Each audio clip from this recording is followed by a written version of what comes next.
వచ్చినటువంటి వాళ్ళు వచ్చారే స్వయంవరం అంటే ఆమె ఎన్నుకుంటమేనండి.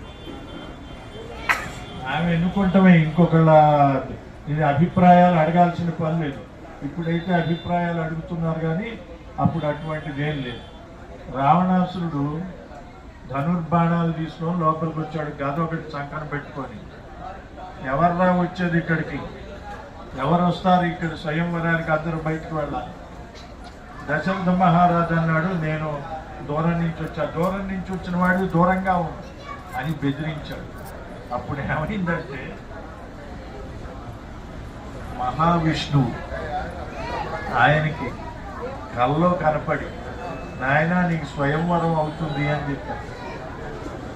ఏమండి, అప్పటి వరకు ఉద్రేకంగా ఉన్నటువంటి రావణాసురుడు ఆ సమయానికి ఏంటో ఒక తేజస్సు వచ్చి కనబడినట్టయింది. 2-3 అడుగులు వెనక్కి వెళ్ళాడు.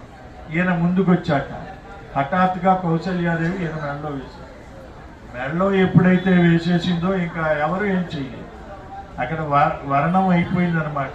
ఏమంటే అప్పటి వరకు ఉన్నటువంటిది పరిస్థితి ఒక్కసారిగా మారిపోయింది. అంటే ఆడపిల్లలకి అప్పటి నుంచి కూడాను మనం చూస్తున్నాం కదా, అనేక స్వయంవరాలు, సీతా స్వయంవరం ఇలాంటివన్నీ చూస్తున్నాం కదా. చాలామంది అలా ఒక ఎవరు రుక్మిణి స్వయంవరం మాత్రం తేడా వచ్చింది.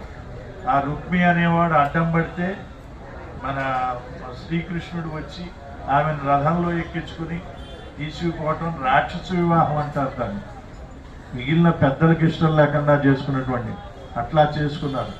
అయితే రావణాసురుడు అప్పటి నుంచి బాధతో ఉన్నాడు. ఆ బాధతో ఉన్నటువంటి వాడు వెళ్ళి తల్లితో మొరపెట్టుకున్నాడు. తల్లితోటి మొరపెట్టుకుంటే, నాయన నువ్వు ఇవన్నీ కాదు చూడాల్సింది, హాయిగా ఒక ఈశ్వరుని తపస్సు చేసి ఆత్మలింగాన్ని నువ్వు సంపాదించుకుని రా నాయన అంది.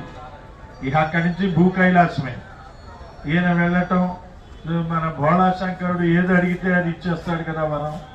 ఆత్మలింగం వద్దు వద్దన్నా వినిపించుకోలేదు. పార్వతి కానీ ఎవరన్నా చెప్పినా చెప్తారో ఆయనకి ఆత్మలింగం ఇవ్వటం జరిగింది. ఆయన తీసుకొని వస్తుండగా అనేక ఆటంకాలు కలిగించడానికి ఆయన వినాయకుడు బయలుదేరాడు. భూనాయకం వా ధననాయకం వా భజన్ భువం వా ధనమేతి లోకే తద్విఘ్ననాదం భజామి కింతు సహస్రశస్తం ప్రణమామి నిత్యం. భూనాయకుడిని సేవిస్తే భూస్వామిని సేవిస్తే భూమి ఇస్తాడు, ధనికుడిని సేవిస్తే ధనం ఇస్తాడు.